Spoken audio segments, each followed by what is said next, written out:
옛날 아주 먼 옛날에 호랑이가 담배를 피우고 산신령이 구름을 타고 내려와 쉬어가던 그런 시절이었습니다. 고려 땅 깊은 산골짜기 첩첩산중으로 둘러싸여 낮에도 안개가 자욱하게 머무는 신비로운 마을이 하나 숨어 있었습니다. 산세가 험하고 골이 깊어 바깥 세상의 소란스러운 소식조차 바람결에 흩어져 버리는 이곳은 사시사철 맑은 계곡 물소리와 새들의 지저귀는 소리만이 정막을 깨우는 평화로운 곳이었습니다. 마을 어귀에는 수백 년 된 느티나무가 마을을 수호하듯 웅장하게 서 있었고 그 아래로는 옹기종기 모여 앉은 초가집들과 기와집들이 정겨운 풍경을 자아내고 있었습니다. 마을 사람들은 땅을 일구고 산나무를 캐며 욕심 없이 살아갔으나 이 고요한 마을에도 사람들의 입에 오르내리는 큰 기와집이 하나 있었으니 그 집은 바로 마을 제일의 부자로 소문난 서씨 부인의 댁이었습니다. 서씨 부인의 집은 마을 가장 높은 언덕 위에 자리 잡아 아래를 굽어보듯 위엄있게 서 있는 커다란 기와집이었습니다. 검은 기와가 물결치듯 지붕을 덮고 있었고 높다란 돌담은 집 전체를 단단히 감싸 안아 마치 작은 성곽과도 같았습니다.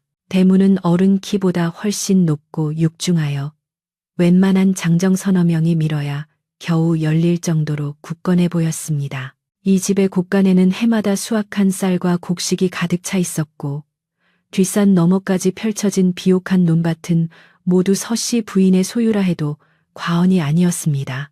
마을 사람들은 흉년이 들 때마다 서씨 부인의 집을 바라보며 한숨을 돌리곤 했는데 이는 부인이 곳간을 열어 굶주린 이웃들에게 곡식을 나누어 주는 자비로운 성품을 지녔기 때문이었습니다. 부인의 넉넉한 인심 덕분에 마을 사람들은 그녀를 살아있는 보살이라 칭송하며 존경에 마지 않았습니다. 그러나 세상 모든 복을 다 가진 듯 보이는 서씨 부인에게도 남들에게 말 못할 깊은 근심과 외로움이 자리 잡고 있었습니다. 부인은 젊은 시절 남편을 병으로 일찍 여의고 슬하에 자식 하나 없이 홀로 이 넓은 집과 방대한 재산을 지켜와야 했습니다. 남편이 세상을 떠날 때 남긴 유언은 오직 하나, 조상 대대로 내려온 이 터전을 지키고 가문의 명맥을 이어달라는 것이었습니다. 젊은 과부의 몸으로 거친 세상의 풍파를 헤치며 재산을 불리고 집안을 건사하는 일은 결코 쉬운 일이 아니었습니다. 밤마다 남몰래 눈물을 훔치면서도 날이 밝으면 언제 그랬냐는 듯 단정한 옷매무새를 하고 하인들을 지휘하며 억척스럽게 살아온 세월이 어느덧 수십 년이 흘러 부인의 머리카락에도 하얀 서리가 내려앉기 시작했습니다. 가을이 깊어가고 찬바람이 문풍지를 흔드는 계절이 오면 서씨 부인의 마음 한구석에는 더욱더 찬 기운이 스며들곤 했습니다. 넓디 넓은 대청마루에 홀로 앉아 붉게 물든 단풍이 떨어지는 마당을 바라볼 때면 자신이 죽고 난 뒤 이 많은 재산과 조상들의 제사를 누가 모실 것인가에 대한 걱정이 파도처럼 밀려왔습니다. 먼 친척들이 가끔 찾아와 안부를 묻곤 했지만 그들의 눈빛에는 부인의 건강보다는 재산에 대한 탐욕이 더 짙게 배어 있음을 부인은 누구보다 잘 알고 있었습니다. 그렇기에 부인은 섣불리 양자를 드리거나 재산을 맡길 사람을 정하지 못한 채 홀로 긴 밤을 지새우며 조상님들께 지혜를 구하는 기도를 올리곤 했습니다. 텅 빈 방 안을 가득 채우는 것은 오직 부인의 깊은 한숨 소리와 타들어가는 촛불의 심지 소리뿐이었습니다. 부인의 곁에는 젊은 시절부터 동고동락해온 늙은 하인 칠성 영감이 그림자처럼 머물며 집안의 묻은 일을 도맡아 하고 있었습니다.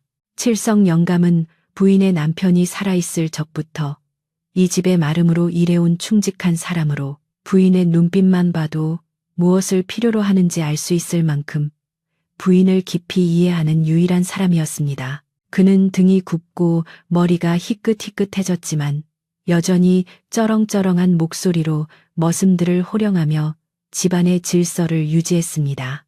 칠성 영감은 부인이 외로움을 느낄 때마다 옛날 이야기를 해주거나 남편과의 추억을 떠올리게 하여 위로를 건넸지만 자식이 없는 부인의 근원적인 허전함까지 채워줄 수는 없었습니다. 그는 부인이 재산 때문에 험한 꼴을 당하지 않을까 노심초사하며 밤낮으로 대문을 지키고 낯선 이의 출입을 경계했습니다. 어느 날 아침 유난히 짙은 안개가 마을 전체를 휘감아 한치 앞도 분간하기 힘든 날이었습니다. 서씨 부인은 일찍 잠에서 깨어 정화수를 떠놓고 장독대에 올라 기도를 드리고 있었습니다. 차가운 새벽 공기가 옷깃을 파고들었지만 부인은 흐트러짐 없는 자세로 두 손을 모으고 가문의 안녕과 자신의 마음의 평화를 빌었습니다. 기도를 마치고 내려오는 길, 부인은 왠지 모를 서늘한 기운이 등 뒤를 스치는 듯한 묘한 느낌을 받았습니다. 뒤를 돌아보았지만 보이는 것은 희뿌연 안개와 앙상한 나뭇가지들 뿐 아무것도 없었습니다. 하지만 그날따라 까마귀들이 유난히 시끄럽게 울어대고 마당 한 구석에 있는 우물물이 평소보다 검게 보이는 등 심상치 않은 징조들이 부인의 마음을 불안하게 만들었습니다. 마을 아래 장터에서는 사람들이 삼삼오오 모여 올해 수확에 대한 이야기를 나누고 있었습니다. 풍년이 들어 곡간이 넉넉해진 것은 기쁜 일이었으나 사람들의 화제는 자연스럽게 서씨 부인의 집으로 옮겨갔습니다. 서씨 부인 댁 곡간이 올해도 꽉 찼다지. 그 많은 재산을 두고 자식 하나 없으니 참으로 딱한 노릇이야. 누군가 혀를 차며 말하자 옆에 있던 아낙네가 맞장구를 쳤습니다. 그러게 말일세. 먼 친척들이 눈에 불을 켜고 달려든다는데 부인께서 마음고생이 심하실 게야. 차라리 절에 시주를 하거나 좋은 일에 쓰시면 마음이라도 편할 텐데 사람들은 부인의 재산이 오히려 화를 부르지 않을까 걱정하면서도 한편으로는 그 엄청난 부에 대한 부러움과 호기심을 감추지 못했습니다. 이러한 말들은 바람을 타고 담장을 넘어 부인의 귀에도 희미하게 들려왔습니다. 부인은 안채 대청마루에 앉아 칠성 영감이 가져다준 따뜻한 차를 마시며 마음을 진정시키려 애썼습니다. 찻잔에서 피어오르는 하얀 김 사이로 지난 세월의 기억들이 주마등처럼 스쳐 지나갔습니다. 남편과 함께 거닐던 뒷산의 오솔길, 처음 이 집을 짓고 기뻐하던 남편의 웃음, 그리고 병상에서 자신의 손을 꼭 잡고 부탁하던 마지막 모습까지. 부인은 눈시울이 붉어지는 것을 느끼며 찻잔을 내려놓았습니다. 영감, 올해 단풍이 참으로 곱습니다. 저 붉은 잎이 다 떨어지면 또다시 긴 겨울이 오겠지요. 부인의 말에 마당을 쓸던 칠성 영감이 빗자루를 멈추고 대답했습니다. 예, 마님, 겨울이 오면 또 봄이 오지 않겠습니까? 너무 심려치 마십시오.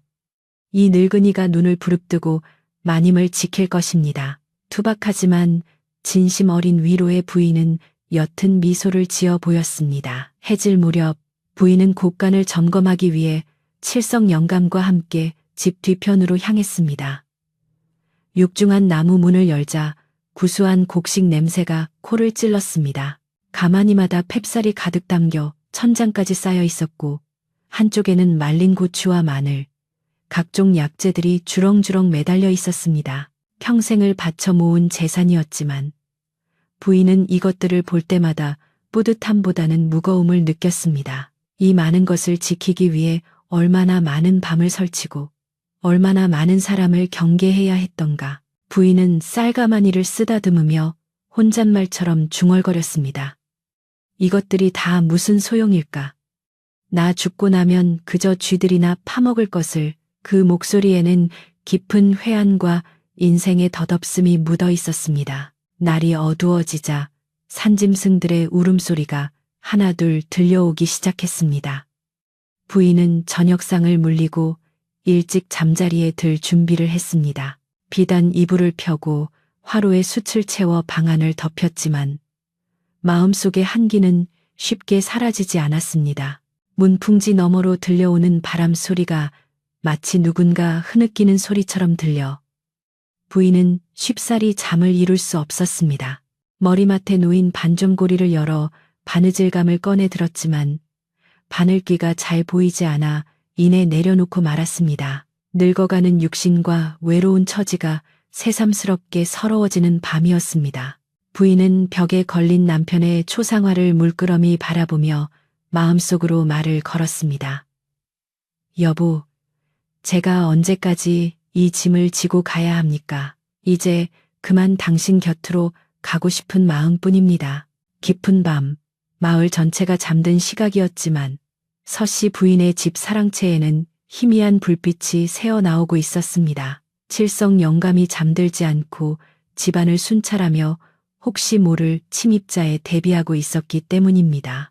그는 낡은 등롱을 들고 담장을 따라 걸으며 돌 하나, 풀 한 포기도 놓치지 않고 살폈습니다. 마을에 도는 흉흉한 소문들, 산적들이 출몰한다는 이야기, 그리고 탐욕스러운 관리들이 부인의 재산을 노린다는 소식들이 칠성 영감의 신경을 곤두세우게 만들었습니다. 그는 대문 빗장이 제대로 걸려 있는지 몇 번이고 확인하고 나서야 비로소 안도의 한숨을 내쉬며 처소로 돌아갔습니다.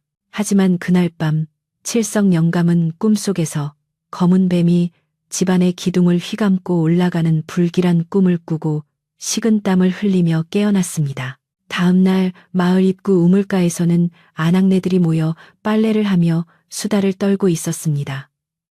어제 밤에 이상한 소리 못 들었어? 산 쪽에서 짐승 우는 소리 같은 게 들리던데. 한 아낙이 빨래 방망이를 두드리며 말하자 다른 아낙이 눈을 동그랗게 뜨며 대답했습니다. 나도 들었어. 꼭 사람 목소리 같기도 하고 짐승 소리 같기도 한 게 영 기분이 나쁘더라고. 요즘 우리 마을 분위기가 심상치 않아. 사람들은 불안한 눈빛으로 산 쪽을 바라보았습니다. 안개가 걷히지 않은 산봉우리는 마치 무언가를 숨기고 있는 듯 음산한 기운을 내뿜고 있었습니다. 서씨 부인의 집 기와 지붕 위로 까마귀 떼가 빙빙 도는 모습이 사람들의 불안감을 더욱 부추겼습니다. 서씨 부인은 아침 식사를 마친 후 집안의 대소사를 기록한 장부를 펼쳐놓고 꼼꼼히 살폈습니다. 소장료 수입과 지출 내역, 하인들의 품궁 등을 계산하며 한치의 오차도 없이 정리하는 것이 부인의 일과 중 하나였습니다. 그를 모르는 아낙들이 대부분인 시절이었지만 부인은 어릴 적 아버지에게서 글을 배워 셈이 빠르고 사리에 밝았습니다. 그러나 장부를 넘기는 부인의 손길은 예전보다 느려져 있었고 눈은 자꾸만 허공을 향해 멍하니 머무르곤 했습니다. 숫자가 가득한 장부보다는 불경을 읽거나 산사를 찾아 마음을 닫고 싶은 생각이 간절했습니다. 부인은 붓을 내려놓고 창문을 열어 맑은 공기를 들이마셨습니다. 차가운 바람이 머릿속을 맑게 해주었지만 가슴 한구석의 답답함은 여전했습니다. 오후가 되자 낯선 행상인이 마을에 들러 물건을 펼쳐놓았습니다. 비단, 놀이개, 분 등을 파는 행상인이었지만 서씨 부인은 그에게 큰 관심을 두지 않았습니다. 하인들이 필요한 물건을 사도록 돈을 내어줄 뿐 자신은 거처에서 나오지 않았습니다. 행상인은 칠성 영감에게 넌지시 물었습니다. 이댁 마님은 통 바깥 출입을 안 하시나 봅니다. 이렇게 좋은 물건들이 많은데 구경조차 안 하시니. 칠성 영감은 퉁명스럽게 대답했습니다. 우리 마님은 그런 사치에는 관심 없으시네. 필요한 게 있으면 사람을 시킬 테니 쓸데없는 소리 말고 장사나 하고 가게. 행상인은 아쉬운 듯 입맛을 다시며 짐을 챙겨 떠났지만 칠성 영감은 행상인의 눈빛이 집안 구석구석을 훑고 지나가는 것을 놓치지 않았습니다. 부인은 늦은 오후 정원을 거닐며 생각에 잠겼습니다. 정원 한쪽에 심어진 국화꽃들이 서리를 맞고도 꿋꿋하게 피어있는 모습이 마치 자신의 처지와 같다고 느꼈습니다. 너희들도 추위를 견디며 홀로 피어있구나. 나도 너희처럼 끝까지 이 집을 지킬 수 있을까?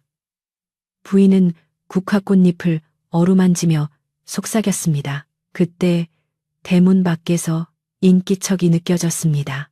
누군가 대문을 두드리는 소리가 아닌 문 밖에서 서성이는 발자국 소리였습니다. 칠성 영감이 달려나가 문을 열어보았지만 밖에는 아무도 없었고 바람에 날리는 낙엽들만 뒹굴고 있었습니다. 부인은 가슴이 철렁 내려앉는 것을 느꼈습니다. 단순한 바람 소리였을까? 아니면 누군가 자신을 지켜보고 있는 것일까? 그날 저녁, 부인은 평소보다 일찍 불을 끄고 자리에 누웠지만 잠은 오지 않았습니다. 천장을 바라보며 앞으로의 날들을 걱정하던 중 문득 오래전 돌아가신 시어머니가 들려주었던 이야기가 떠올랐습니다. 우리 집터는 기운이 센 곳이라 덕을 쌓지 않으면 큰 화를 입을 수 있단다. 항상 마음을 바르게 쓰고 욕심을 부려서는 안 돼. 시어머니의 당부가 귓가에 생생하게 맴돌았습니다. 부인은 자신이 혹시라도 욕심을 부리고 있는 것은 아닌지, 재산을 지키려는 마음이 집착이 된 것은 아닌지 스스로를 되돌아보았습니다. 그러나 아무리 생각해도 조상의 유업을 지키려는 것 외에는 다른 욕심이 없었습니다. 부인은 답답한 마음에 가슴을 치며 눈물을 흘렸습니다. 밤이 깊어가고 산골 마을의 정막은 더욱 깊어졌습니다. 멀리서 들려오는 개 짖는 소리가 유난히 크게 울렸습니다. 서씨 부인의 집 사랑채에서는 칠성 영감이 낡은 검을 꺼내 닦고 있었습니다. 녹이 슬고 이가 빠진 검이었지만 젊은 시절 전장에서 쓰던 것이라 날카로움은 여전했습니다. 그는 본능적으로 다가오는 위험을 감지하고 있었습니다. 바람 냄새가 달랐고 밤 공기의 무게가 달랐습니다. 무언가 거대한 일이 벌어질 것 같은 폭풍전야의 고요함이 집안을 감싸고 있었습니다. 칠성 영감은 검을 품에 안고 마루에 기대어 앉아 뜬 눈으로 밤을 지새웠습니다. 한편 마을 뒷산 너머 험준한 고갯길에는 한 승려가 지팡이를 짚고 천천히 마을을 향해 내려오고 있었습니다. 그의 승복은 낡아해졌지만 눈빛만은 형형하게 빛나고 있었습니다. 그는 잠시 걸음을 멈추고 산 아래 서씨 부인의 기와집을 내려다보았습니다. 달빛에 비친 기와집은 마치 검은 용이 웅크리고 있는 듯한 형상이었습니다. 승려의 입가에 묘한 미소가 번졌습니다. 저구시로군. 소문대로 기운이 범상치 않아 내 오랜 수행의 끝을 볼 곳이 바로 저기야. 승려는 혼잣말을 중얼거리며 다시 걸음을 옮겼습니다. 그의 발걸음 소리는 낙엽에 묻혀 들리지 않았지만 그가 지나간 자리에는 풀들이 시들고 벌레들이 숨을 죽였습니다. 서씨 부인은 꿈을 꾸었습니다. 꿈속에서 그녀는 끝이 보이지 않는 긴 터널을 걷고 있었습니다. 터널 끝에는 환한 빛이 기다리고 있었지만 아무리 걸어도 그 빛에 닿을 수 없었습니다. 그때 어디선가 욕심을 버려라. 그래야 산다라는 목소리가 들려왔습니다.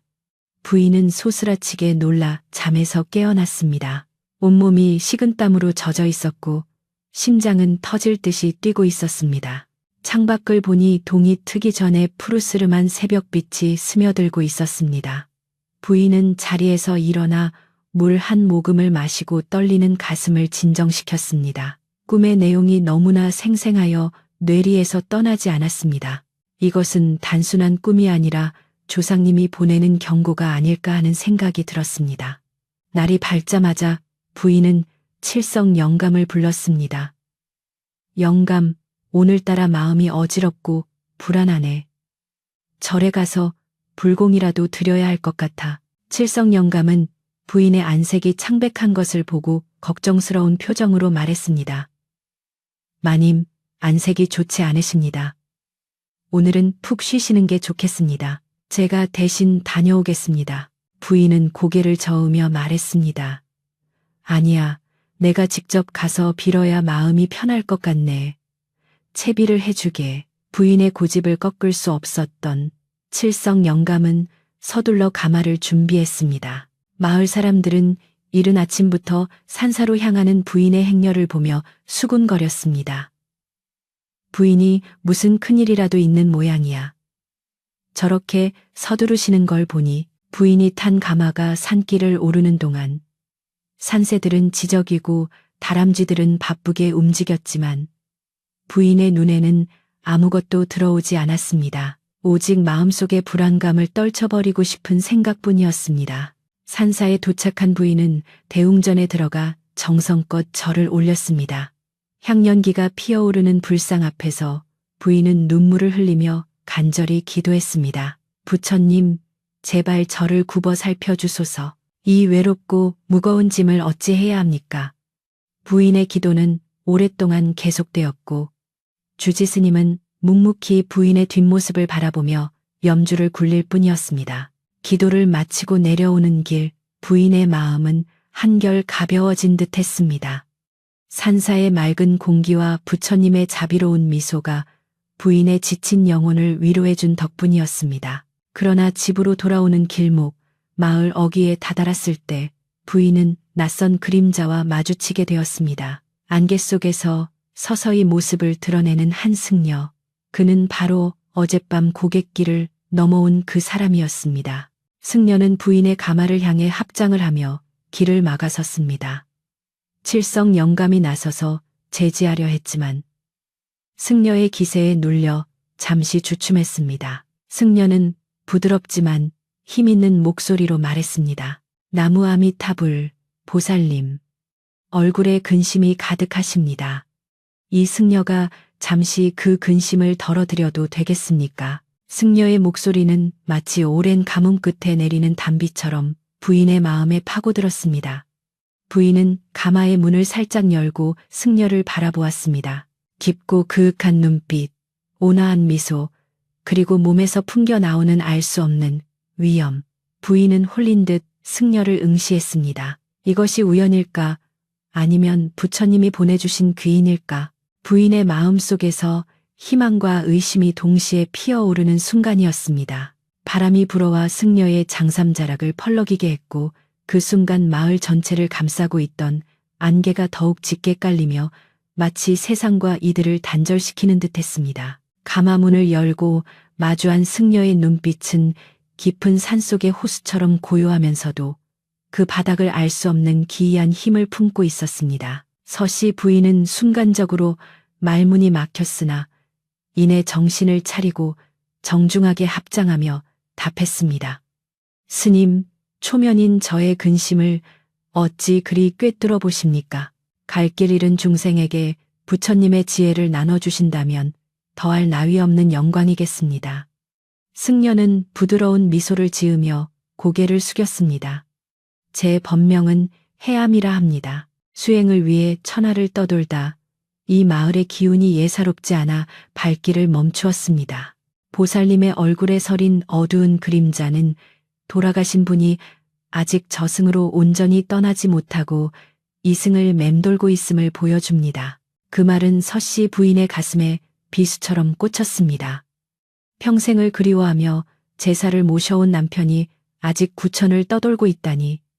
부인은 눈시울이 뜨거워짐을 느꼈습니다. 서씨 부인은 해암 스님을 자신의 집으로 모시기로 결심했습니다. 칠성 영감은 탐탁지 않은 표정으로 승려를 흘큰거렸지만 부인의 뜻이 워낙 확고하여 감히 거역할 수 없었습니다.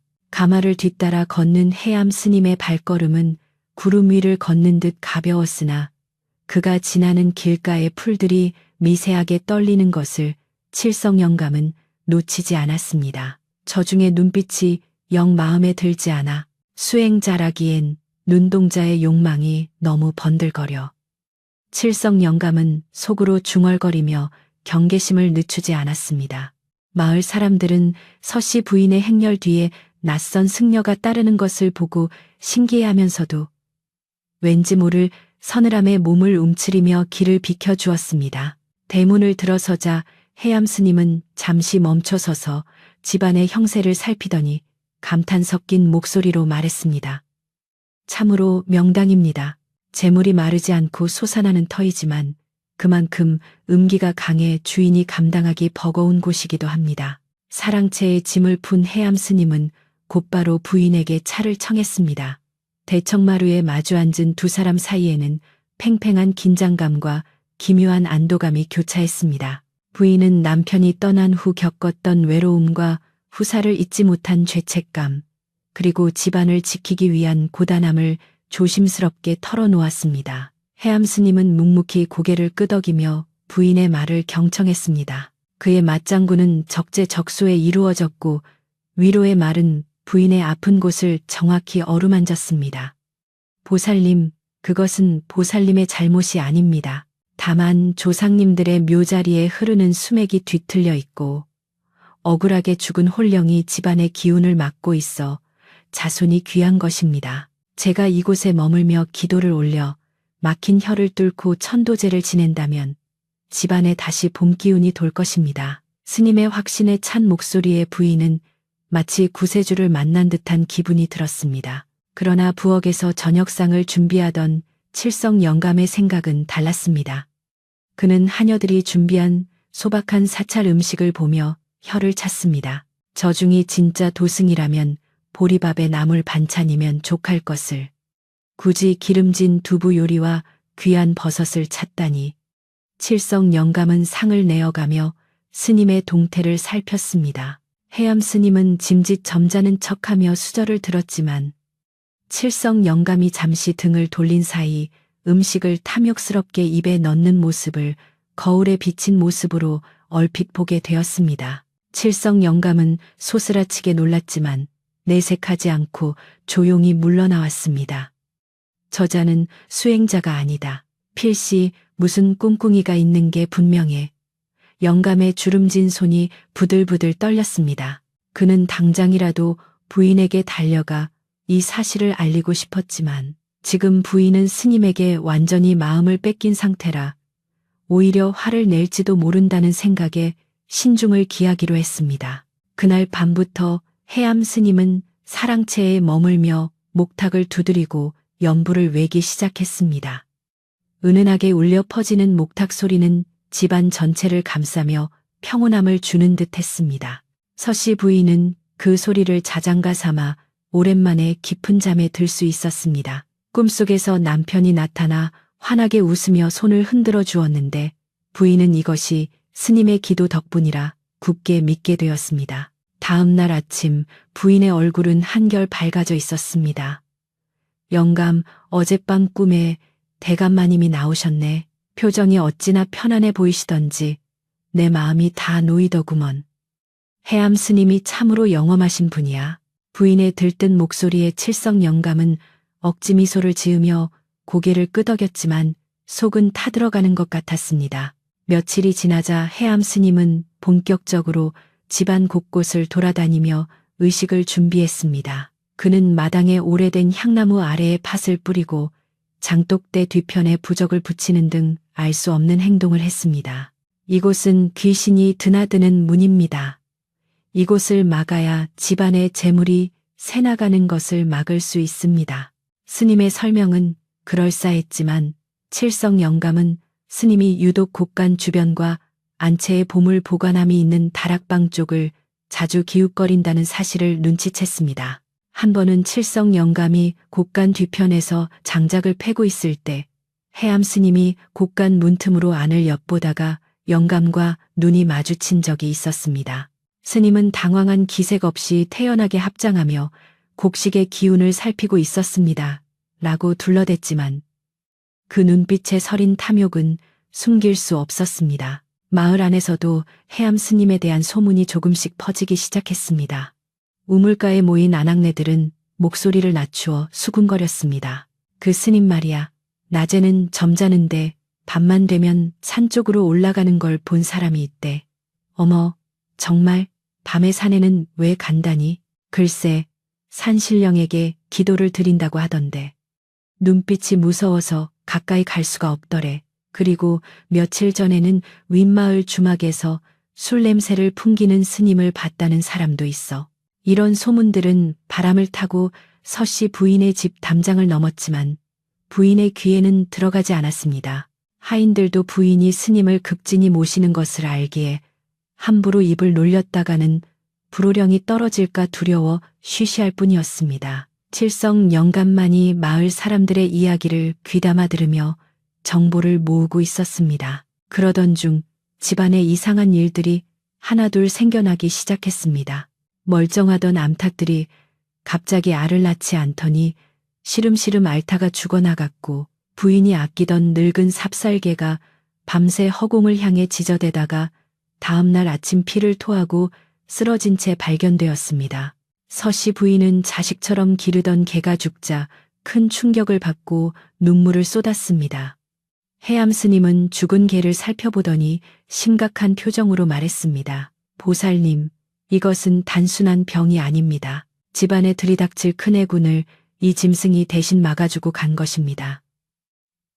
서두르지 않으면 다음 차례는 사람이 될 수도 있습니다. 부인은 공포에 질려 스님의 옷자락을 붙잡고 애원했습니다. 스님, 제발 저희 집안을 살려주십시오. 제가 무엇을 하면 되겠습니까? 스님은 기다렸다는 듯이 부인에게 은밀한 제안을 했습니다. 천도제를 크게 올려야 합니다. 일반적인 제물로는 부족합니다. 조상님들의 노여움을 풀고 악귀를 쫓아내려면 보살님이 가장 아끼는 제물 중 일부를 땅의 신에게 바쳐야 합니다. 황금으로 만든 불상을 모시고 은으로 만든 식기에 제사 음식을 담아 올려야만 그 정성이 하늘에 닿을 것입니다. 부인은 망설임 없이 고개를 끄덕였습니다. 제 목숨보다 귀한 것은 없습니다. 재물이야 다시 모으면 되는 것. 스님 말씀대로 하겠습니다. 부인은 곧바로 칠성 영감을 불러 창고 깊숙이 보관해 두었던 금괴와 은식기들을 꺼내오라고 지시했습니다. 칠성 영감은 기가 막혀 말이 나오지 않았습니다. 마님, 그것이 어떤 물건들입니까? 대감 마님께서 피땀 흘려 모으신 집안의 보물입니다. 어찌 알지도 못하는 중의 말만 믿고 그 귀한 것을 내놓으시려 합니까? 영감의 만류에도 부인은 단호했습니다. 영감, 자네가 나를 걱정하는 마음은 알겠네. 하지만 내 눈앞에서 짐승들이 죽어나가고 밤마다 가위 눌림에 시달리는 고통을 자네가 아는가? 당장 가져오게. 부인의 서슬퍼런 명령에 칠성 영감은 어쩔 수 없이 고개를 숙이고 물러날 수밖에 없었습니다. 그는 창고로 향하는 발걸음이 천근만근 무거웠습니다. 이대로 가다가는 집안이 거덜나고 말겠구나. 내 어떻게든 저 가짜 중의 정체를 밝혀내야지. 칠성 영감의 눈에 도끼가 서렸습니다. 해암 스님은 부인이 내놓은 금괴와 은식기들을 보며 만족스러운 미소를 지었습니다. 그는 그것들을 사랑채 자신의 방에 모셔두고 누구도 출입하지 못하게 했습니다. 이 물건들은 부정을 타면 안 되니 제가 7일간 정화의식을 치른 후 제단에 올릴 것입니다. 스님은 방문에 금줄을 치고 하인들의 접근을 엄격히 통제했습니다. 그러나 밤이 되면 그 방에서는 목탁 소리 대신 짤그랑거리는 금속 소리와 누군가 낮게 웃는 소리가 들려왔습니다. 밤늦게 화장실을 가던 어린 하녀가 그 소리를 듣고 칠성 영감에게 알렸습니다. 영감님, 스님 방에서 이상한 소리가 들려요. 꼭 돈을 세는 소리 같아요. 칠성 영감은 하녀의 입단속을 시키고 그날 밤 몰래 사랑채 뒤편으로 숨어들었습니다. 칠성 영감은 문풍지에 작은 구멍을 뚫고 방 안을 엿보았습니다. 방 안의 풍경은 충격적이었습니다. 승복을 벗고 얇은 속적삼 차림을 한 해암 스님이 금괴를 손에 들고 뺨에 비비며 황홀한 표정을 짓고 있었습니다. 옆에는 숨겨 들여온 것으로 보이는 술병과 고기 안주가 놓여 있었고 스님은 술을 벌컥벌컥 마시며 혼잣말을 중얼거렸습니다. 이 정도면 한몫 단단히 잡았구나. 며칠만 더 겁을 주면 땅 문서까지 내놓겠지. 멍청한 과부 같으니라고. 칠성 영감은 분노가 치밀어 올라 당장이라도 문을 박차고 들어가고 싶었지만 늙은 자신의 힘으로는 젊고 건장한 스님을 당해낼 수 없음을 알기에 이를 악물고 참았습니다. 증거가 필요했습니다. 부인이 믿을 수밖에 없는 확실한 증거가. 다음 날 해암 스님은 더욱 대담해졌습니다. 그는 부인에게 마을 뒷산에 있는 선산의 묘를 이장해야 할지도 모른다고 운을 떼었습니다. 묘 자리에 물이 차서 조상님들이 춥다고 하십니다. 이장을 하려면 큰 돈이 들겠지만 자손을 위해서라면 감수해야 할 일입니다. 부인은 이제 스님의 말이라면 팥으로 매주를 헨다 해도 믿을 기세였습니다. 부인은 칠성 영감에게 땅 문서를 준비하라고 이르며 마을 사람들을 동원해 묘 이장 준비를 하라고 지시했습니다. 칠성 영감은 예, 알겠습니다라고 대답했지만 그의 머릿속에는 다른 계획이 세워지고 있었습니다. 그는 마을에서 가장 나이가 많고 지혜롭기로 소문난 박노인을 찾아가기로 했습니다. 박노인은 이 마을의 역사와 전설을 모두 꿰뚫고 있는 살아있는 역사책과 같은 존재였습니다. 박노인은 칠성 영감의 이야기를 듣고 곰방대를 탁탁 털며 심각한 표정으로 입을 열었습니다. 자네 주인 집에 들어온 그중 아무래도 수상하네. 내 예전에 들은 이야기가 있어. 수십 년 전에도 비슷한 차림을 한 땡중이 아랫마을 과부댁을 털어먹고 도망친 일이 있었지. 놈들은 한 패거리로 움직이기도 하고 사람의 마음을 홀리는 사수를 쓰기도 한다네. 박노인의 말에 칠성 영감은 무릎을 쳤습니다. 사술이라니요. 그럼 우리 마님께서 그놈의 요술에 걸리신 겁니까? 박노인은 고개를 끄덕였습니다. 그럴 가능성이 크네. 사람의 불안한 마음 틈새를 파고드는 것이 그놈들의 수법이지. 하지만 놈이 간과한 게 하나 있어. 우리 마을 뒷산에는 탐욕스러운 자를 응징하는 수호신이 살고 있다는 전설 말이야. 한편 해암 스님은 칠성 영감이 집을 비운 사이 집안을 제 세상처럼 활보했습니다. 그는 하인들을 부려 맛있는 음식을 해오라 호통을 치기도 하고 부인의 안방 앞까지 가서 기웃거리기도 했습니다. 부인이 잠시 자리를 비운 사이 스님은 부인의 화장대 위에 놓인 옥비녀를 슬쩍 집어 소매 속에 감추었습니다. 그의 행동은 점점 더 노골적이고 대담해졌지만 집안 사람들은 두려움에 떨며 아무 말도 하지 못했습니다. 하늘은 점점 더 어두워지고 먹구름이 몰려와 곧 비가 쏟아질 것 같은 날씨가 계속되었습니다. 마당에 있는 나무들은 바람에 심하게 흔들리며 마치 비명을 지르는 듯한 소리를 내었습니다. 칠성 영감은 박노인에게서 얻은 지혜와 마을 청년 몇 명을 포섭하여 집으로 돌아왔습니다. 그는 부엌대기 하녀에게 몰래 지시하여 스님의 저녁 밥상에 특별한 약초를 섞도록 했습니다. 그 약초는 먹으면 일시적으로 정신이 몽롱해지고 헛것이 보이게 하는 산약초였습니다. 오늘 밤 놈의 본색을 만천하에 드러내야 한다. 칠성 영감은 비장한 각오로 밤을 기다렸습니다. 해가 지고 어둠이 깔리자 집안은 더욱 무거운 정적에 휩싸였습니다. 빗방울이 하나둘 떨어지기 시작하더니 이내 장대비가 되어 기와 지붕을 때렸습니다. 천둥 번개가 칠 때마다 창호지 문에 비친 스님의 그림자가 기괴하게 일렁였습니다. 저녁을 먹은 해암 스님은 기분이 좋아져 콧노래를 흥얼거렸습니다. 약 기운이 퍼지기 시작했는지 몸이 나른해지고 눈앞이 조금씩 흐릿해지는 것을 느꼈지만 그는 그저 술기운이라 생각했습니다. 오늘 밤은 비도 오고 분위기가 좋구나. 내일이면 땅 문서도 내 손에 들어올 테고 며칠만 더 있다가 싹 챙겨서 떠나면 그만이다. 그는 방문을 걸어 잠그고 훔친 금괴들을 다시 꺼내어 만지작거렸습니다. 그때 밖에서 스님, 스님 하고 부르는 다급한 목소리가 들렸습니다. 부인의 목소리였습니다. 스님은 화들짝 놀라 금괴를 이불 속에 숨기고 문을 열었습니다. 그러나 문 밖에는 부인이 아닌 칠성 영감이 횃불을 들고 서 있었습니다. 비에 젖은 영감의 모습은 마치 저승사자처럼 서늘했습니다. 스님, 마님께서 급히 찾으십니다. 헛것을 보셨다며 쓰러지셨습니다. 어서 가서 기도를 해주셔야겠습니다. 칠성 영감의 거짓말에 해암 스님은 의심할 겨를도 없이 신발을 꿰신고 안채로 향했습니다. 약 기운 때문에 비틀거리는 스님의 뒤로 칠성 영감은 의미심장한 미소를 지었습니다. 안채 대청마루에는 부인이 창백한 얼굴로 앉아 있었고 주변에는 병풍이 둘러쳐져 있었습니다. 스님이 마루에 올라서자 부인은 떨리는 목소리로 말했습니다. 스님, 방금 제 눈앞에 피를 흘리는 귀신이 나타나 저를 끌고 가려 했습니다. 이것이 대체 무슨 병고입니까? 스님은 짐짓 위엄을 갖추려 애쓰며 말했습니다. 진정하십시오. 제가 왔으니 이제 괜찮습니다. 악귀가 최후의 발악을 하는 것입니다. 바로 그때 천둥이 쾅 하고 치며 집안 전체가 흔들렸습니다. 번쩍이는 번개 불빛 아래 마당 구석에 세워져 있던 장독들이 와장창 깨지는 소리가 들렸습니다.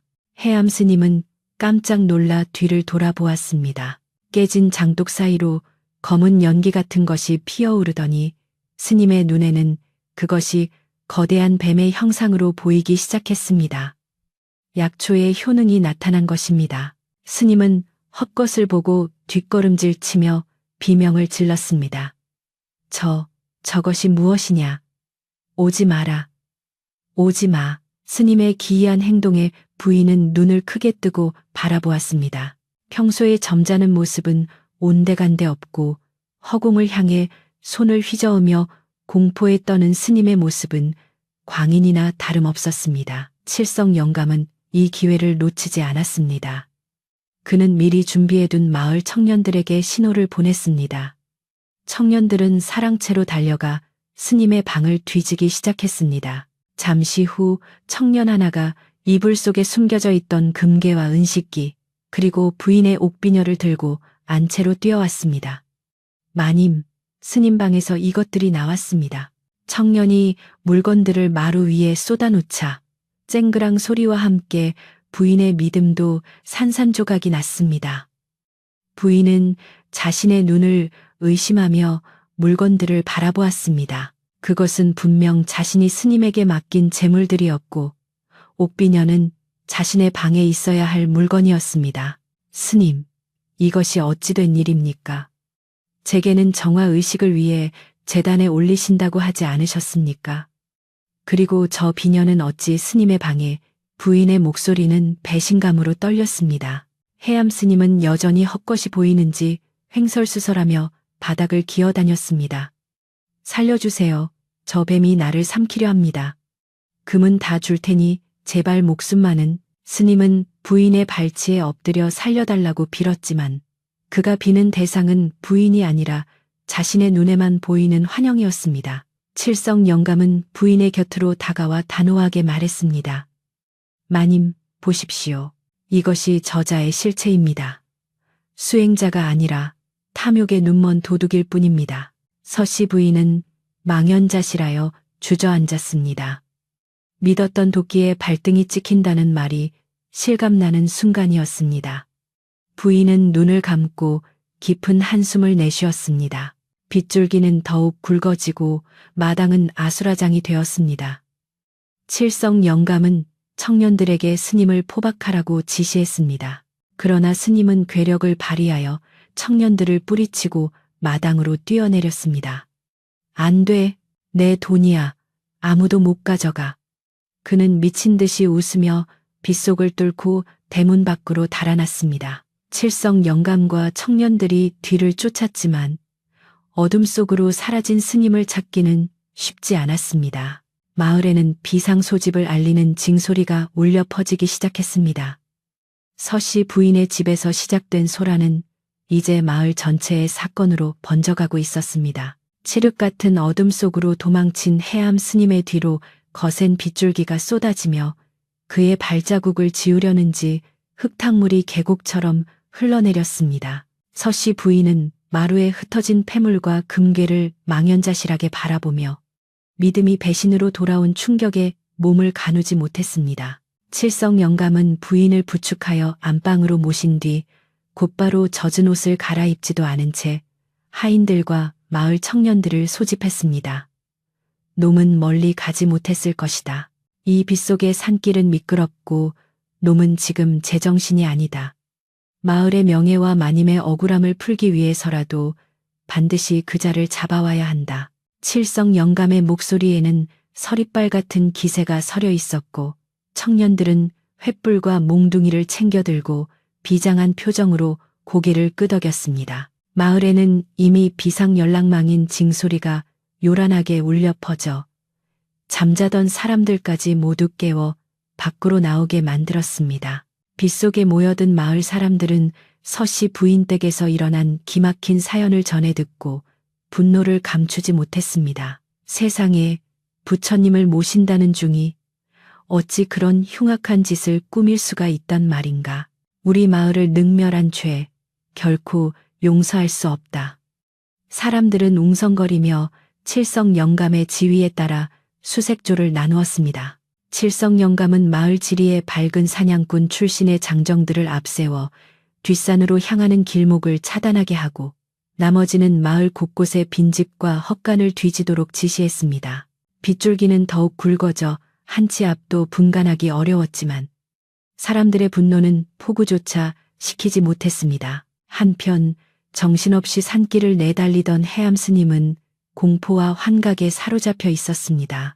약초의 기운이 온몸에 퍼지면서 눈앞의 나무들이 기괴한 괴물의 형상으로 변해 자신을 덮치는 것처럼 보였습니다. 나뭇가지가 옷자락을 스치기만 해도 그는 소스라치게 놀라 비명을 질렀습니다.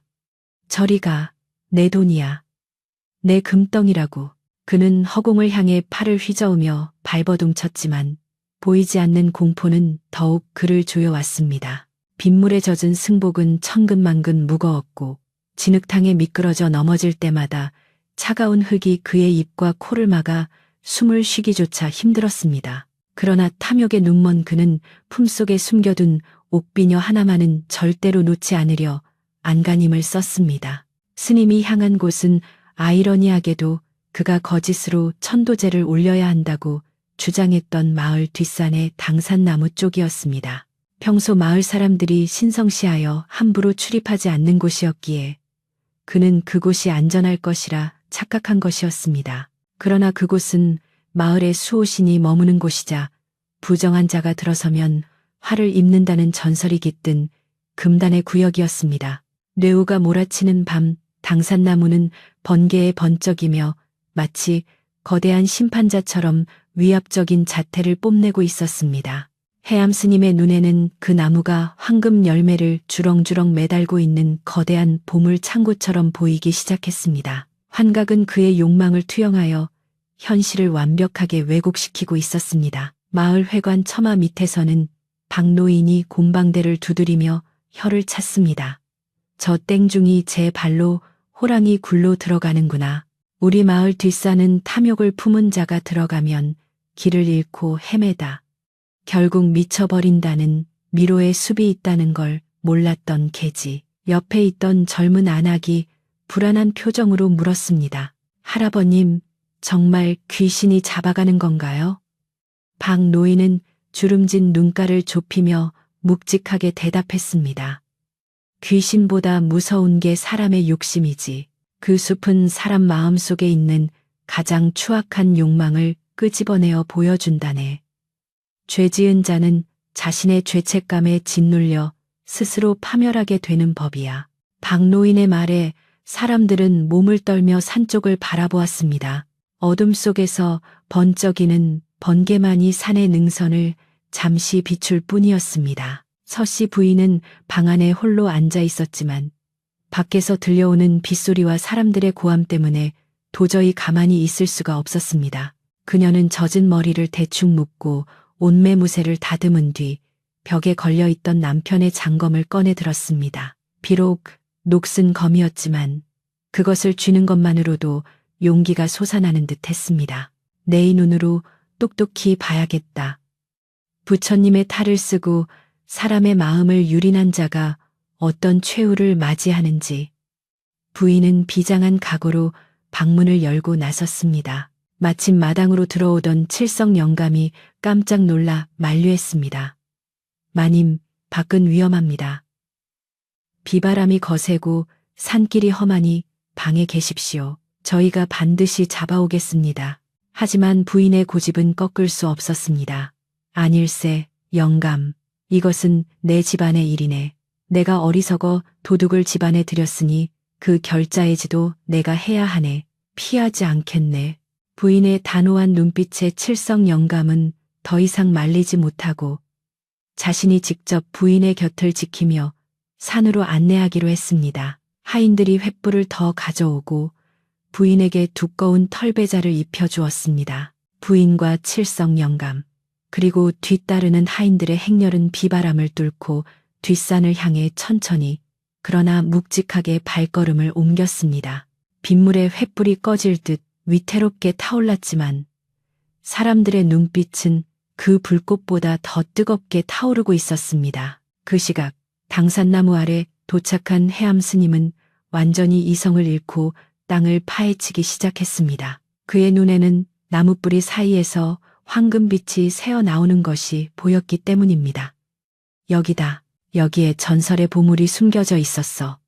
내가 이걸 차지하면 세상이 다 내 것이야. 그는 손톱이 깨지고 피가 나는 줄도 모르고 미친 듯이 흙을 파냈습니다. 흙탕물이 얼굴에 튀고 입 안으로 들어갔지만 그는 낄낄거리며 웃음을 멈추지 않았습니다. 그러나 그가 파내면 파낼수록 구덩이에서는 황금 대신 꿈틀거리는 지렁이 떼와 썩은 나무 뿌리들만 쏟아져 나왔습니다. 하지만 환각에 빠진 그의 눈에는 그것들이 모두 금목걸이와 은팔찌로 보였습니다. 시간이 지날수록 해암 스님의 환각은 점점 더 끔찍한 악몽으로 변해갔습니다. 그가 금덩이라고 생각하고 집어든 것은 차가운 돌멩이였고 목에 걸려있던 금목걸이는 스물거리는 뱀이 되어 그의 목을 조여왔습니다. 으악, 이게 뭐야? 왜 나를 무는 거야? 스님은 목을 감는 뱀을 떼어내려 발버둥 쳤지만 그것은 자신의 젖은 옷자락이었습니다. 그는 공포에 질려 뒷걸음질 치다가 나무뿌리에 걸려 넘어졌습니다. 그러자 이번에는 앙상한 나뭇가지들이 마치 죽은 사람의 손처럼 변해 그의 발목을 잡아당기는 것 같았습니다. 놓거라. 이거 놓지 못해. 내가 잘못했다. 살려줘. 그는 허공을 향해 발길질하며 처절하게 울부짖었습니다. 산 아래에서 올라오던 수색대는 스님의 비명소리를 들었습니다. 저기다. 당산나무 쪽이다. 칠성 영감이 소리치자 사람들은 발걸음을 재촉했습니다. 횃불의 불빛이 춤을 추며 어둠을 갈랐습니다. 서씨 부인은 가쁜 숨을 몰아쉬면서도 걸음을 멈추지 않았습니다. 빗물과 땀이 뒤섞여 얼굴을 타고 흘러내렸지만 그녀의 시선은 오직 비명소리가 들리는 곳을 향해 고정되어 있었습니다. 산 중턱에 이르자 기이한 광경이 펼쳐졌습니다. 당산나무 주변으로 푸르스름한 안개가 피어오르고 있었는데 그 안개 속에서 누군가 미친 듯이 춤을 추듯 몸부림치고 있는 그림자가 보였습니다. 마을 사람들은 그 기괴한 모습에 압도되어 잠시 발걸음을 멈칫했습니다. 저게 사람인가 짐승인가? 한 청년이 겁에 질린 목소리로 중얼거렸습니다. 칠성 영감은 횃불을 높이 들며 소리쳤습니다. 두려워 마라. 저것은 죄 지은 자가 자신의 업보에 갇혀 허우적대는 꼴이다. 사람이 만든 환상이니 겁먹을 것 없다. 영감의 호통의 사람들은 다시 용기를 내어 나무를 향해 다가갔습니다. 가까이 다가갈수록 스님의 처참한 몰골이 드러났습니다. 온몸이 진흙투성이가 된 채 허공을 향해 빌었다가 욕했다가를 반복하며 제정신이 아닌 상태였습니다. 그는 땅바닥에 흩어진 돌멩이들을 품에 안고 내 보물 아무도 못 줘 라고 중얼거리고 있었습니다. 서씨 부인은 그 참혹한 광경을 지켜보며 묘한 감정을 느꼈습니다. 분노보다는 연민에 가까운 인간의 탐욕이 얼마나 추악하고 허무한 것인지를 깨닫는 순간이었습니다. 스님, 부인이 낮게 부르자 해암 스님은 소스라치게 놀라며 고개를 들었습니다. 횃불의 불빛 아래 드러난 부인의 얼굴은 마치 심판을 내리러 온 보살처럼 엄숙했습니다. 스님은 부인을 알아보지 못하고 그녀를 자신을 잡으러 온 저승사자로 착각했습니다. 살려주세요. 제가 훔친 게 아닙니다. 저 뱀들이 시켰습니다. 저 나무 귀신이 시켰단 말입니다. 그는 횡설수설하며 나무 뒤로 숨으려 했지만 등 뒤는 낭떠러지였습니다. 그때 하늘에서 다시 한번 夸광하고 천둥이 쳤습니다. 그 소리에 놀란 해암 스님은 발을 헛디뎌 비탈길 아래로 굴러떨어질 뻔했습니다. 다행히 튀어나온 나무뿌리에 옷이 걸려 간신히 멈추었지만 그는 공포에 질려 오줌을 지리고 말았습니다. 칠성 영감과 청년들이 그를 애워쌌습니다. 이제 도망갈 곳은 없다. 네 죄를 네가 알렸다. 칠성 영감의 호령이 산을 울렸습니다. 해암 스님은 덜덜 떨며 손을 모아 비비기 시작했습니다. 잘못했습니다. 죽을 죄를 지었습니다. 제발 목숨만 살려주십시오. 여기 금괴도 다 돌려드리겠습니다. 그는 품속에서 돌멩이들을 꺼내어 내밀었습니다. 그 모습을 본 마을 사람들은 혀를 찼습니다. 끝까지 탐욕의 환각에서 벗어나지 못한 그 모습이 처량하기까지 했습니다. 서씨 부인은 한 발짝 앞으로 나섰습니다. 빗줄기는 여전히 거세게 쏟아지고 있었지만 부인의 목소리는 또렷하게 울렸습니다. 당신이 탐낸 것은 단순한 재물이 아니었습니다. 한 집안의 간절한 소망과 부처님을 향한 순수한 믿음이었습니다. 그 죄가 얼마나 무거운데 어찌 돌멩이 몇 개로 용서를 구하려 합니까? 부인의 꾸짖음에 해암 스님은 아무 말도 못하고 고개를 처박았습니다.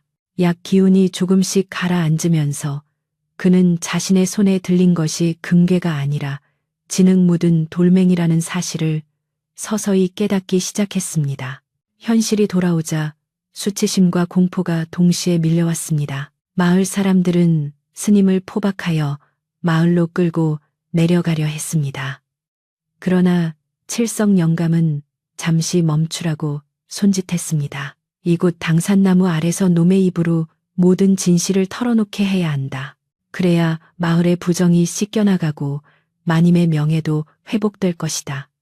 사람들은 영감의 말에 동의하며 스님을 나무 앞에 무릎 꿇렸습니다. 빗물에 젖은 스님은 쥐새끼처럼 떨고 있었습니다. 칠성 영감은 품에서 미리 챙겨온 종이와 붓을 꺼내 스님 앞에 던졌습니다. 네가 어디서 왔으며 어떤 마음으로 이 댁에 들어왔는지 그리고 훔친 물건이 무엇인지 하나도 빠짐없이 적어라. 만약 거짓이 있다면 이 산의 산신령님이 너를 가만두지 않을 것이다. 해암 스님은 떨리는 손으로 붓을 잡았습니다. 그는 더 이상 저항할 힘도 도망칠 의지도 남아있지 않았습니다. 무엇보다 눈앞에 보이는 횃불들의 열기와 마을 사람들의 서슬퍼런 눈빛, 그리고 등 뒤에서 느껴지는 당산나무의 알 수 없는 기운이 그를 완전히 압도하고 있었습니다. 그는 울먹이며 자신이 저지른 사기 행각과 과부의 재산을 노리고 접근했던 계획, 그리고 파괴승이 되어 떠돌던 과거의 행적들을 하나하나 실토하기 시작했습니다. 그의 자백이 이어질 때마다 마을 사람들의 탄식과 분노 섞인 욕설이 터져나왔습니다. 저런 천하의 몹쓸 놈 같으니라고. 서씨 부인은 스님의 자백을 들으며 눈을 감았습니다. 마음속 깊은 곳에 응어리져 있던 의심과 불안이 비로소 해소되는 느낌이었습니다. 비록 상처는 남았지만 진실이 밝혀졌다는 사실에 안도감이 들었습니다. 빗줄기가 조금씩 가늘어지기 시작했고 동쪽 하늘에서는 아주 희미하게 여명이 밝아오려는 기미가 보였습니다. 긴 밤의 끝이 보이고 있었습니다. 하지만 아직 해결해야 할 일이 남아 있었습니다. 스님이 숨겨둔 나머지 훔친 물건들의 행방과 그가 마을 우물가에 뿌렸다는 부정한 것들을 찾아내어 치워야 했습니다. 스님, 마지막으로 묻겠습니다. 제 방에서 가져간 옥비녀는 어디에 있습니까? 그것은 제 시어머니의 유품입니다. 서씨 부인이 물었습니다. 해암 스님은 흠칫 놀라며 자신의 소매를 더듬었습니다. 아까 도망치면서도 끝까지 챙기려 했던 비녀였지만 뒹굴고 넘어지는 와중에 어디론가 사라져 버린 것 같았습니다. 그것이 오다 잃어버린 것 같습니다. 스님의 기어들어가는 목소리에 부인의 눈썹이 꿈틀거렸습니다. 그때 칠성 영감이 나무뿌리 틈새에 반짝이는 무언가를 발견했습니다. 진흙 속에 반쯤 묻혀있는 옥비녀였습니다. 영감은 비녀를 주워 흙을 털어내고 부인에게 공손히 건넸습니다. 마님, 여기 있습니다. 조상님들께서 마님을 지켜주신 것입니다. 부인은 되찾은 비녀를 손에 꼭 쥐었습니다. 차가운 옥의 감촉이 정신을 번쩍 들게 했습니다. 이제 모든 것이 제자리로 돌아갈 준비가 되었습니다. 칠성 영감은 청년들에게 지시하여 스님을 일으켜 세웠습니다. 자, 이제 마을 회관으로 내려가자. 날이 밝으면 관아에 넘겨 법의 심판을 받게 할 것이다. 포박된 채 끌려가는 해암 스님의 뒷모습은 처량하기 그지없었습니다. 당산나무는 묵묵히 그 모습을 내려다보고 있었고 비바람에 떨어진 나뭇잎들이 스님의 발자국을 덮어주듯 흩날렸습니다. 산을 내려오는 사람들의 행렬 위로 아침 햇살이 구름 사이를 뚫고 비치기 시작했습니다. 비바람이 휩쓸고 지나간 새벽의 산길은 처참하면서도 묘하게 평온한 기운을 품고 있었습니다. 밤새 마을을 집어삼킬 듯 포효하던 천둥 소리는 잦아들었고 검푸른 하늘 끄트머리에서부터 서서히 붉은 기운이 번지며 아침이 오고 있음을 알렸습니다. 칠성 영감과 마을 청년들에게 이끌려 산을 내려오는 해암 스님의 꼴은 그야말로 물에 빠진 생쥐꼴이었습니다. 진흙 범벅이 된 승복은 갈기갈기 찢겨 있었고 한때 사람들을 홀리던 그 형형한 눈빛은 이제 공포와 수치심으로 흐릿하게 풀려 있었습니다. 마을 어귀에 다다르자 간밤에 소란에 잠을 설친 마을 사람들이 하나둘씩 밖으로 나와 이 기이한 행렬을 지켜보았습니다. 그들의 눈에는 분노와 안도 그리고 서씨 부인에 대한 안타까움이 교차하고 있었습니다. 서씨 부인은 흐트러진 머리카락과 흙투성이가 된 옷차림에도 불구하고 꼿꼿한 자세를 잃지 않고 행렬의 가장 앞에서 걸었습니다.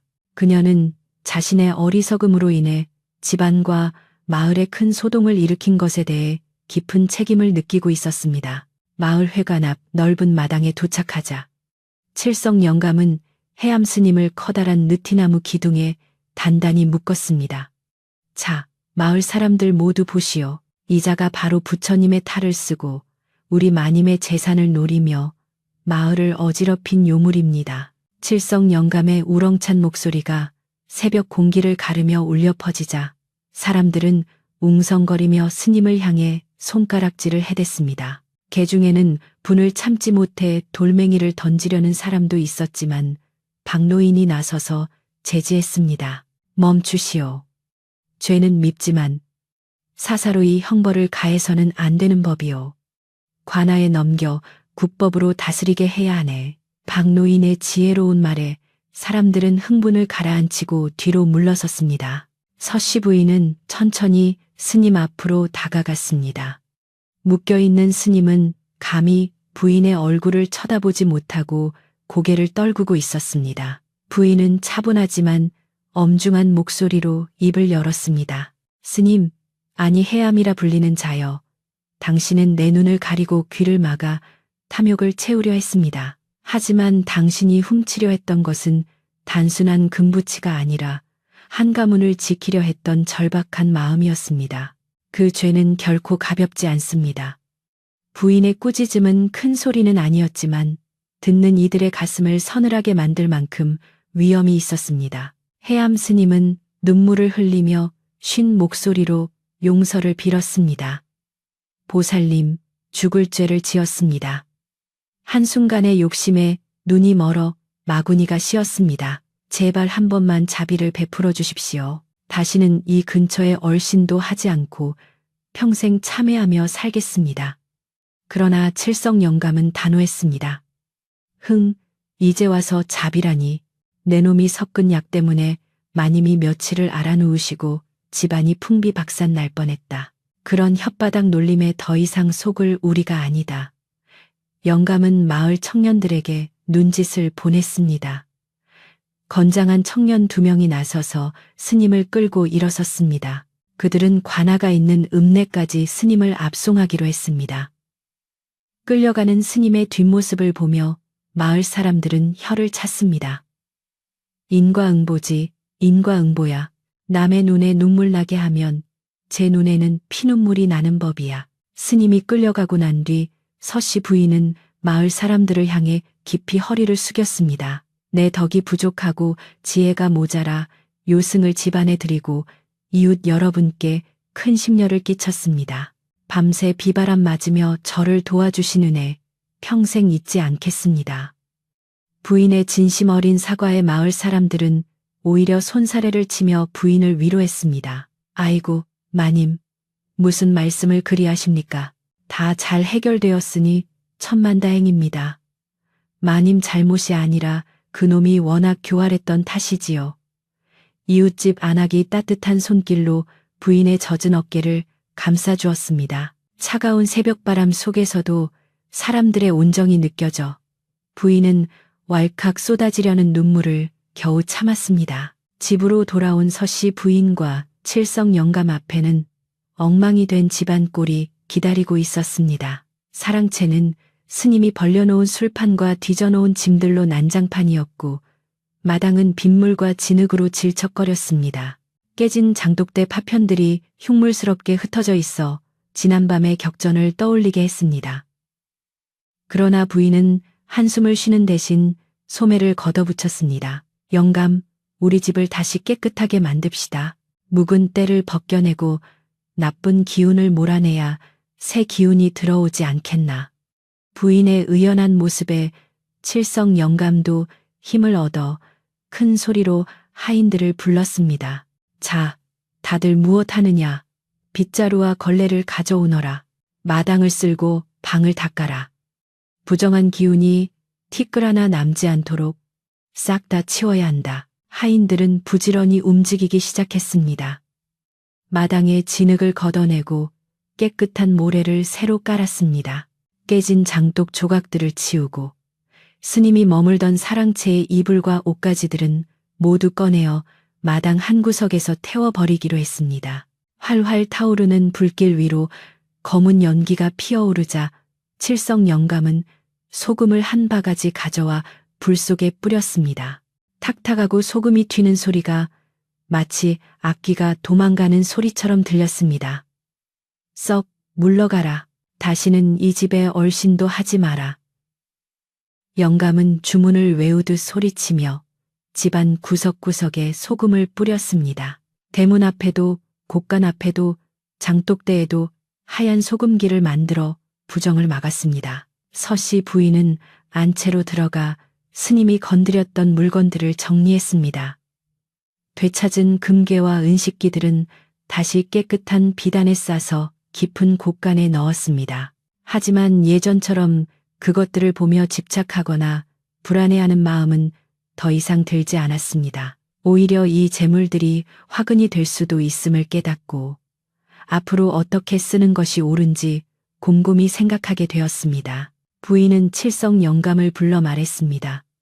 영감, 이 재물들이 나를 지켜주는 것이 아니라 내 마음이 바로 서야 재물도 지킬 수 있다는 걸 이제야 알았네. 그동안 자네가 나를 위해 얼마나 마음을 썼는지도 말이네.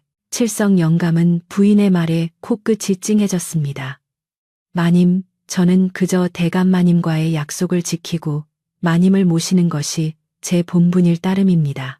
마님께서 무사하시니 저는 그것으로 족합니다. 두 사람 사이에는 주종관계를 넘어서는 깊은 신뢰와 전우애 같은 끈끈한 정이 흘렀습니다. 부인은 하인들에게 지시하여 곳간 문을 활짝 열고 쌀과 고기를 넉넉히 꺼내도록 했습니다. 오늘 밤새 고생한 마을 사람들을 위해 큰 잔치를 열어야겠네. 따뜻한 국밥을 끓이고 술도 내어가게. 누구든 와서 배불리 먹고 가도록 하게. 부인의 지시에 부엌에서는 다시 활기가 돌기 시작했습니다. 커다란 가마솥에 물이 끓고 구수한 고깃국 냄새가 집안 가득 퍼져나갔습니다. 아낙네들은 모여 앉아 배추를 다듬고 물을 썰며 이야기꽃을 피웠습니다. 어우, 그 스님 잡혀갈 때 표정 봤어? 정말 10년 묵은 체증이 내려가는 것 같더라니까. 그러게 말이야. 우리 마님이 얼마나 마음고생이 심하셨겠어. 그래도 이렇게 털고 일어나시니 정말 다행이지. 부엌에서 들려오는 도마소리와 웃음소리가 집안의 생기를 불어넣었습니다. 서씨 부인은 대청마루에 앉아 그 소리들을 들으며 비로소 마음의 평화를 되찾았습니다. 며칠 동안 집안을 짓누르던 어둡고 습한 기운이 사라지고 따사로운 햇살과 함께 사람 사는 냄새가 채워지기 시작했습니다. 점심 무렵이 되자 마을 사람들이 하나둘 서 시부인 댁 마당으로 모여들었습니다. 마당에는 멍석이 깔리고 소반들이 놓였습니다. 김이 모락모락 나는 뜨끈한 국밥과 갓 지은 쌀밥, 그리고 맛깔스러운 김치가 상에 올랐습니다. 밤새 추위와 싸우며 고생했던 사람들은 뜨거운 국물을 들이켜며 몸을 녹였습니다. 캬, 국물 맛 한번 끝내준다. 서씨 부인 댁 음식 솜씨는 알아줘야 해. 여기저기서 감탄사가 터져 나왔습니다. 칠성 영감은 막걸리 주전자를 들고 다니며 사람들의 잔을 채워주었습니다. 자, 많이들 드시게. 어제 일은 다 잊고 오늘부터는 다시 좋은 일만 있을 걸세. 영감의 얼굴에도 오랜만에 환한 미소가 번졌습니다. 서씨 부인도 직접 마당으로 내려와 사람들에게 인사를 건넸습니다. 차린 건 없지만 많이 드시고 가십시오. 이웃 여러분 덕분에 제가 살았습니다. 부인의 겸손한 인사에 마을의 어른인 박노인이 대표로 답했습니다. 마님, 별 말씀을 다 하십니다. 이 마을에 마님댁 같은 기둥이 있어 우리도 든든한 겁니다. 비 온 뒤에 땅이 굳어진다고 하지 않습니까? 이번 일을 계기로 이 댁이 더욱 번창할 것입니다. 박노인의 덕담에 사람들은 박수를 치며 환호했습니다. 부인은 그제야 활짝 웃을 수 있었습니다. 그 웃음은 꾸며낸 것이 아니라 마음 깊은 곳에서 우러나오는 진정한 기쁨의 표현이었습니다. 잔치는 해가 질 때까지 이어졌습니다. 아이들은 마당을 뛰어다니며 웃고 떠들었고 어른들은 삼삼오오 모여 앉아 농사 이야기, 세상 돌아가는 이야기를 나누었습니다. 그 모습은 마치 명절날 풍경과도 같았습니다. 서씨 부인의 집은 더 이상 굳게 닫힌 성곽이 아니라 마을 사람들과 소통하고 나누는 열린 공간이 되었습니다. 부인은 마루에 앉아 그 평화로운 풍경을 바라보며 생각했습니다. 진정한 제사는 곳간에 쌓인 곡식이 아니라 이렇게 함께 웃고 떠들 수 있는 사람들이구나. 텅 비어있던 부인의 가슴속에 따뜻한 무언가가 차오르는 느낌이었습니다. 어느덧 해가 서산으로 넘어가고 마을에는 저녁 연기가 피어올랐습니다. 배불리 먹은 마을 사람들은 하나둘 감사의 인사를 전하며 집으로 돌아갔습니다. 마님 잘 먹었습니다. 푹 쉬십시오. 사람들의 뒷모습을 배웅하며 칠성 영감은 대문을 닫았습니다. 육중한 대문이 닫히는 소리가 예전처럼 무겁게 느껴지지 않았습니다. 이제 집안에는 부인과 칠성 영감 그리고 하인들만이 남았습니다. 북적이던 마당은 다시 조용해졌지만 그 정막은 외로움이 아닌 포근한 휴식의 기운을 담고 있었습니다. 부인은 하인들에게도 남은 음식을 나누어 먹고 일찍 쉬라고 일렀습니다. 서씨 부인은 깨끗하게 정돈된 안방으로 들어왔습니다. 창호지 문을 통해 들어오는 달빛이 방안을 은은하게 비추었습니다. 벽에 걸린 남편의 초상화를 바라보며 부인은 조용히 속삭였습니다. 여보, 오늘 참으로 긴 하루였습니다. 하지만 이제는 걱정하지 마세요. 저 혼자가 아니라는 것을 알았습니다. 당신이 남겨준 이 집, 이제는 욕심이 아니라 사랑으로 지켜나갈 것입니다. 부인은 향로에 향을 피우고 잠시 눈을 감았습니다. 은은한 향 냄새가 마음을 차분하게 가라앉혔습니다. 밖에서는 풀벌레 소리가 들려오고 바람이 대나무 숲을 스치며 사각거리는 소리가 들렸습니다. 칠성 영감은 사랑채 마루에 앉아 밤하늘을 올려다보았습니다. 둥근 달이 중천에 떠올라 세상을 환하게 비추고 있었습니다. 그는 품에서 낡은 담뱃대를 꺼내 물었습니다. 후, 길게 내뿜은 연기가 달빛 속으로 흩어졌습니다. 이제야 발 뻗고 잘 수 있겠구먼. 그 땡중놈 덕분에 오히려 집안의 묵은 애군이 싹 빠져나간 셈이야. 영감은 혼자 껄껄 웃으며 무릎을 쳤습니다. 그동안의 긴장이 풀리면서 노곤함이 밀려왔습니다. 그는 내일 아침 일찍 일어나 마당을 쓸고 부인에게 따뜻한 차를 올릴 생각을 하며 행복한 미소를 지었습니다. 밤이 깊어지자 서씨 부인의 집, 아니 마을 전체가 깊은 잠에 빠져들었습니다. 탐욕과 의심으로 얼룩졌던 지난날의 기억은 어둠 속에 묻히고 내일 떠오를 태양과 함께 시작될 새로운 날들에 대한 희망만이 고요히 숨쉬고 있었습니다. 기와 지붕 위로 내려앉은 달빛은 마치 부처님의 자비로운 손길처럼 집안 구석구석을 어루만져 주었습니다. 바람은 더 이상 차갑지 않았고 문풍지를 흔드는 소리도 자장가처럼 부드럽게 들려왔습니다. 모든 것이 제자리로 돌아온 참으로 평온하고 아름다운 밤이었습니다. 해암 스님이 관하로 압송되고 마을을 뒤흔들었던 소란이 가라앉자 서씨 부인의 기와집에는 다시금 평화가 찾아왔습니다. 하지만 그 평화는 예전의 적막하고 무거운 침묵과는 결이 달랐습니다. 마치 거센 비바람이 지나간 뒤 더욱 맑고 투명해진 하늘처럼 집안 구석구석에는 산뜻하고 온화한 기운이 감돌았습니다. 하인들은 더 이상 발소리를 죽이며 눈치를 보지 않았고 마당을 쓸거나 장독을 닦을 때에도 흥얼거리는 노랫소리가 자연스럽게 흘러나왔습니다. 담장을 넘어 들려오는 마을 사람들의 웃음소리도 이제는 소음이 아닌 정겨운 삶의 소리로 들려왔습니다. 서씨 부인은 아침마다 대청마루에 나와 맑은 공기를 마시며 자신이 지키려 했던 것이 단지 재물이 아니라 이 평범하고 소중한 일상이었음을 깨닫곤 했습니다. 계절은 어느덧 늦가을의 끝자락을 지나 겨울의 문턱으로 들어서고 있었습니다.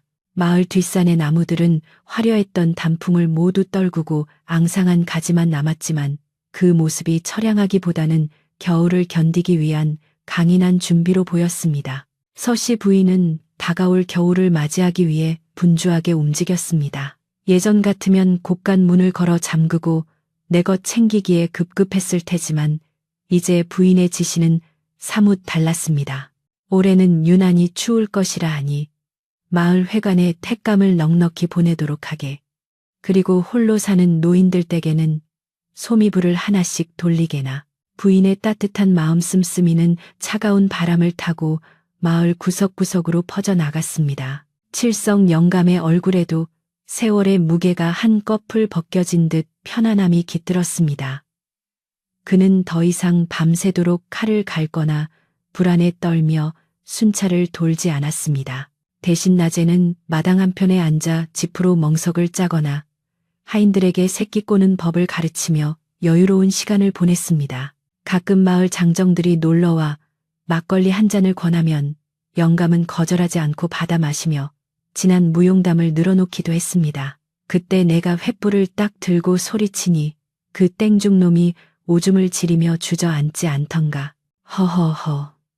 영감의 호탕한 웃음소리는 사랑채 담장을 넘어 안채까지 들려왔고 서씨 부인은 그 소리에 미소를 지으며 바느질을 이어갔습니다. 마을 안에서 서씨 부인의 집은 이제 가까이 하기 어려운 부잣집이 아니라 마을의 든든한 버팀목으로 불리게 되었습니다. 우물가에 모인 안악들은 입을 모아 부인의 덕을 칭송했습니다. 서씨 부인 덕분에 올겨울은 걱정 없이 나겠어. 어제는 쌀을 2가만이나 보내주셨지 뭐야. 그뿐인가?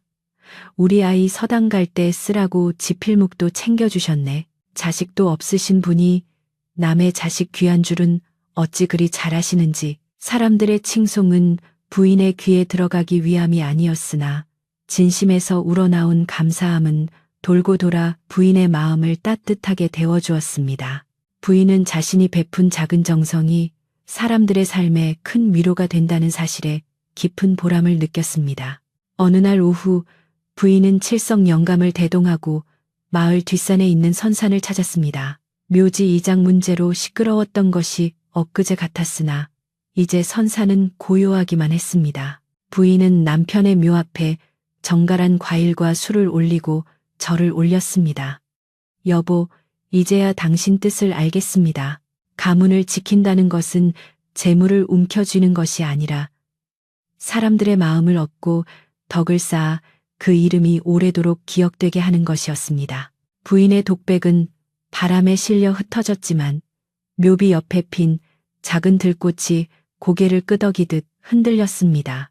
부인은 묘소를 둘러보며 수맥이 흐른다느니 흉지라느니 했던 해암 스님의 말이 모두 헛된 욕심에서 비롯된 거짓이었음을 다시 한번 확인했습니다. 이곳은 햇볕이 잘 들고 바람이 쉬어가는 더할 나위 없는 명당이었습니다. 산을 내려오는 길, 부인은 마을 어귀에 있는 낡은 돌다리를 유심히 살펴보았습니다. 오래되어 이끼가 끼고 군데군데 돌이 빠져 있어 비가 많이 오거나 눈이 쌓이면 건너기 위험해 보이는 다리였습니다. 부인은 칠성 영감에게 말했습니다. 영감, 날이 풀리는 대로 석수장이들을 불러 저 다리를 새로 놓아야겠네. 마을 사람들이 장에 가거나 아이들이 서당에 갈 때마다 저리 위태롭게 건너서야 되겠나. 칠성 영감은 부인의 깊은 뜻을 알아차리고 고개를 숙였습니다. 참으로 훌륭하신 생각입니다, 마님. 마을 사람들이 얼마나 기뻐할지 눈에 선합니다. 제 이름이 아니라 서씨 가문의 이름으로 튼튼한 다리를 놓겠습니다. 첫눈이 내리는 날이었습니다.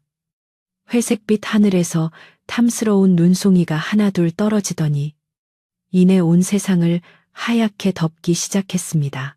검은 기와지붕 위에도, 마당의 장독대 위에도, 그리고 앙상한 감나무 가지 위에도 소복하게 눈이 쌓였습니다. 서씨 부인은 방 안에서 창문을 조금 열고 눈 내리는 풍경을 감상했습니다.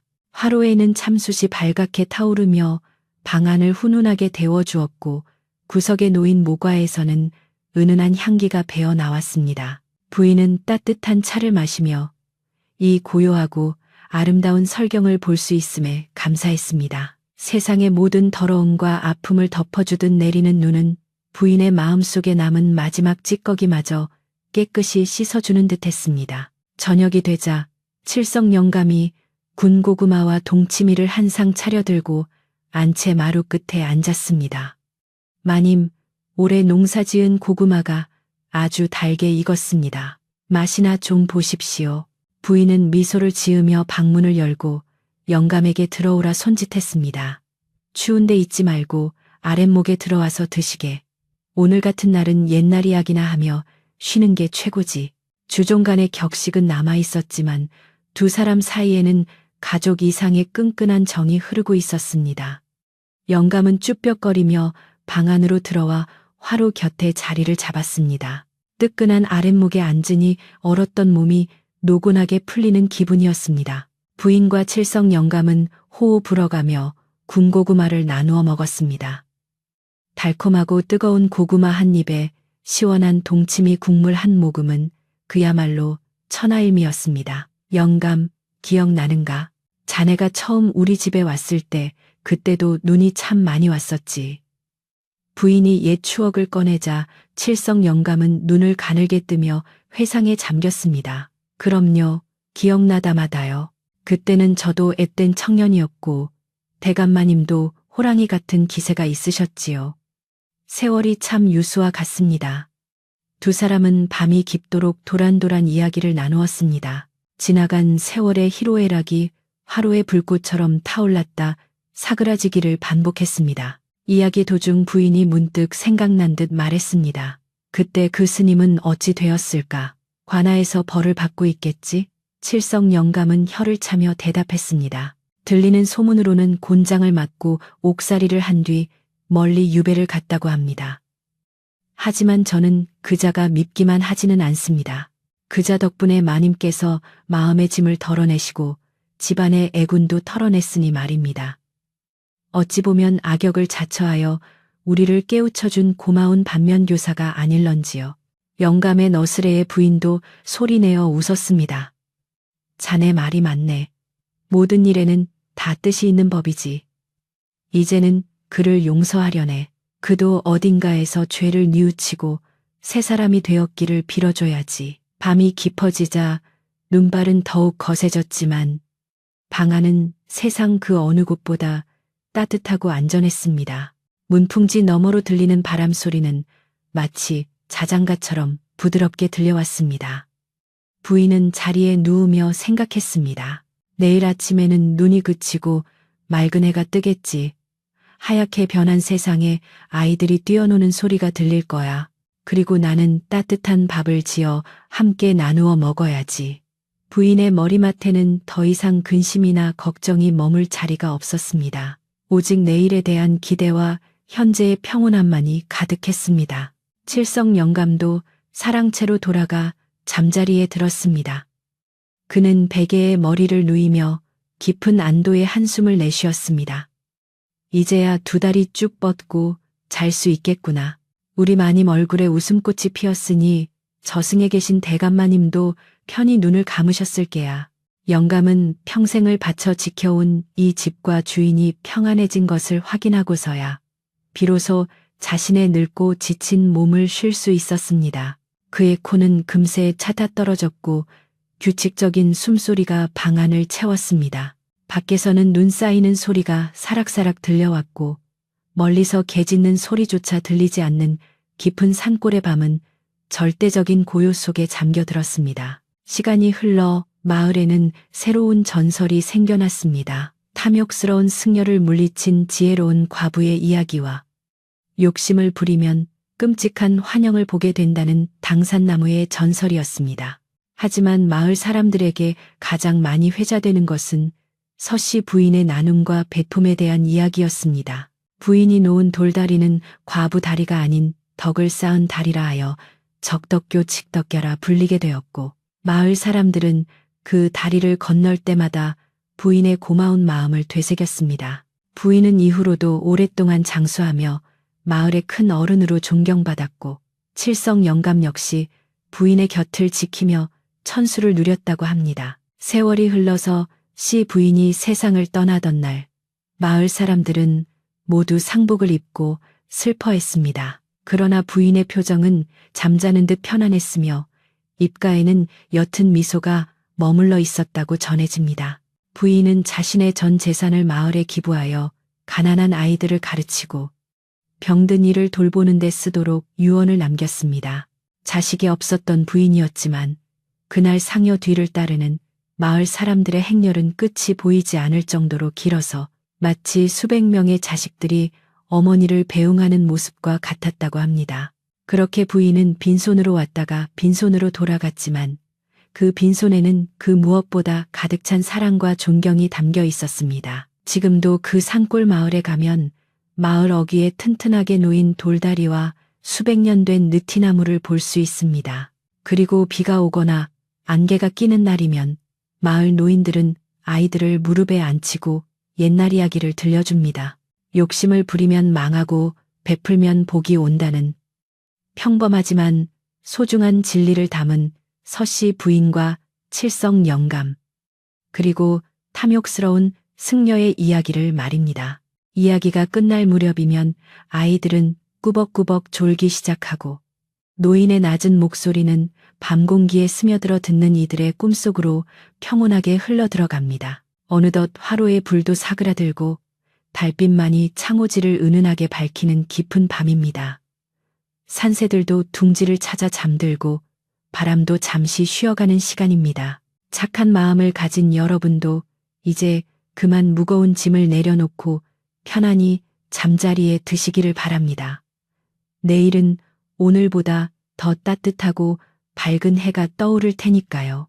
서씨 부인이 지켜낸 그 집의 온기처럼 여러분의 꿈자리도 따뜻하고 평화롭기를 기원합니다.